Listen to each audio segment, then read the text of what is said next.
It seems like there's now like a full court press in some media to try and get the charges dropped against the governor. The Wall Street Journal, you just saw a story. And by the way, the charges against the governor, a misdemeanor. That's all that Right. was charged against this governor, who previous stories I broke in The Intercept show that he knew about the deadly Legionnaires waterborne outbreak, deadly bacteria that killed really an untold number of people in Flint. There's really no way to know exactly how many people died of Legionnaires in Flint.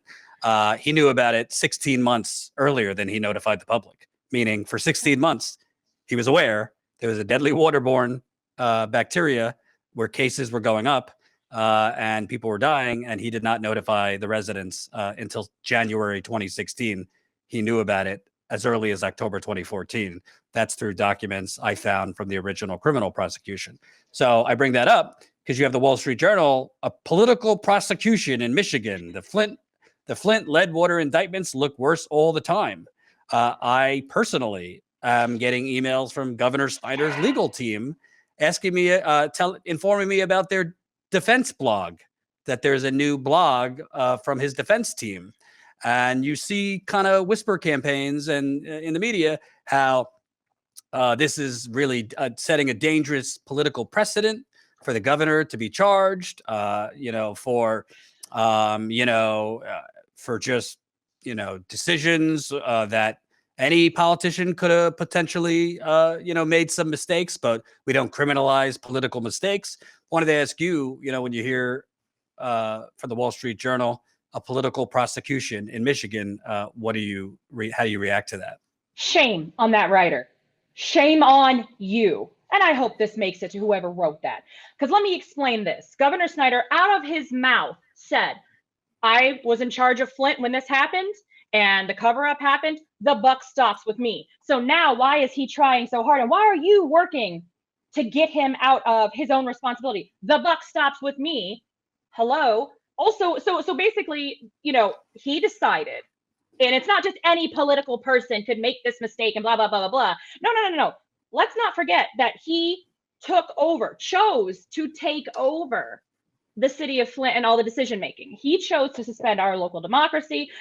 He chose to take away our power and assign it to his unelected appointed officials who reported directly to him. He had to sign off on these deals. He had to sign off on what was going on where. And of course, now we know, thanks to your reporting, that he knew a lot longer than the rest of us. He knew about the Legionnaires and that people were dying. And he could have warned us. We could have taken precautions because Legionnaires is preventable if you do a few certain, things. And if they put a full court press out, like how it's happened sort of with COVID. Now, Legionnaires is a form of bacterial pneumonia. If you don't die from it, guess what? It probably doesn't do a lot of favors for your lungs. Along comes COVID. So that makes us, and for the longest time, as when this all hit, Flint had, the Genesee County in our area, we had a 10 to 12.5% fatality rate. That means people were dying. And even to this day, right now, we have close to a 2.5% fatality rate, which is far higher than the United States, the state of Michigan, all that great stuff. Because we have a weakened and compromised immune system and, damaged lungs, which just made it a playground, I'm sure, for COVID to come on in and make it super easy.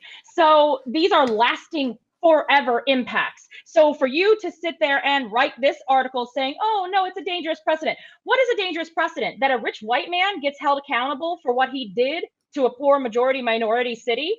That he let people die? That he covered it up and he knew about it? And that he decided to ignore our local officials, our people, and just move forward with this, fraudulent financial deal. So that way, his backers and investors and all that stuff, they wouldn't get angry and they would be able to make their money. They'd be able to profit. There you go. Bulldozed. He being the one unilaterally in charge, him and the state of Michigan bulldozed Flint over and the people who are dying and the people who are forever damaged and the children and the miscarriages and the fetal deaths and the issues that we're still facing today. So this guy didn't just back into somebody else's car, which could possibly get him $1,000 fine, like he's got with his little misdemeanor that he's being charged with. His suits cost more than the fines he's potentially facing. And you're fighting so hard to let him out of a misdemeanor, not even a slap on the wrist. It's just like a poke. It's like this. That's what he's getting compared to the damage that's been done to the human beings here in Flint. The businesses, also, if you want to talk about finances, think about how many businesses got shut down because they couldn't afford the filtration systems, and they'd poison their employees and they'd poison their customers. You know, people went in for soup, for coffee, things like that. You know, the damage that's been done here, the deaths, and then going down the line. What has this done to cancer clusters in the area? What has this done to this and that? And all these different things that are now being looked at. These are forever consequences that we have to suffer. And you don't want the person who signed off on all of this to be held accountable. And what good can come out of it, of him being held accountable? One, getting rid of the emergency manager law that's on the books in dozens of states in a one form or another. So getting rid of that law that says profit over people, and, you know, let's go ahead and, you know, just suspend democracy here in the United States so some rich people can make some money off of the, you know, suffering of the poor. So maybe get rid of that law. Maybe make it a crime to poison people, and perhaps the next governor and the next elected official will think twice about signing off on something knowing that people could get harmed, that there's a potential risk, maybe doing their due diligence as an elected official to protect their constituents and not Wall Street. So, gee, let's boo-hoo about Snyder's little misdemeanors and little tiny little, you know, pokes on the wrist, you know, $1,000 fines. Let's put a whole article out here saying, who cares about the residents of Flint? Who cares about how many people have died? Who cares about who's suffering with cancer? Who's suffering with loss? Who got hit with COVID? How bad our hospitals are overfull because we have 100,000 people, give or take, with compromised, changed, altered, suppressed immune systems. So thank you, Wall Street Journal, for saying, who cares about the poisoned people? Let's worry about this rich white man and possibly having to pay $1,000 fine.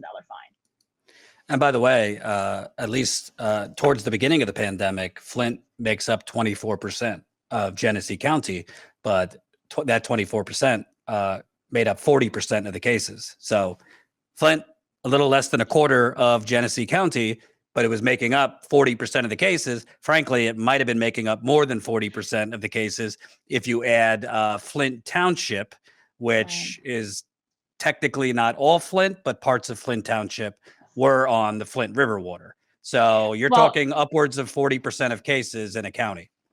And I'll tell you right now, for the past 2 weeks, and it's been longer, it's about impossible to get a COVID test in Flint. So my son had a potential exposure, and we received an email letting us know that it happened. So we went to go to the, you know, the local churches that were doing it, and nope, systems are down. People are waiting outside, wrapped around the building, and people had set appointments.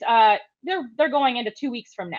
Yeah, so can't find a test. Found that out, and today's been you know, calling everybody to see, begging, where can we go get a test? Where can we go get a test? So something tells me those numbers looked awful funky, and so now they're making it more difficult. It's the same as they've done with our water. People were still testing, and still are testing, for high lead in the water. People were finding bacteria in their water, so they shut the testing down. They made it impossible. They ran independent testers out of the city that were looking for bacteria, PFAS, other chemicals, you know, cancer-causing, you know, disinfection byproducts, anybody that was looking beyond the lead. And then the lead themselves, they've made it very difficult to get tests. And so they're doing the same thing now with COVID. And again, they're similar.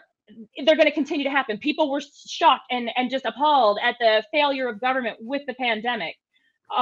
No, it's what's been happening to us here in Flint. There's a problem. So the first thing you do is you lie to the people. You cover it up. You lie to the people. You let them suffer and die. And then when something is going to come out that will force, you know, you to say something, then you're going to say something, and then you're going to just piecemeal some kind of recovery, which is why we're still in the pandemic. And, you know, we're going on 2 years in the pandemic, and we're going on 8 years of the Flint water crisis. It is the same.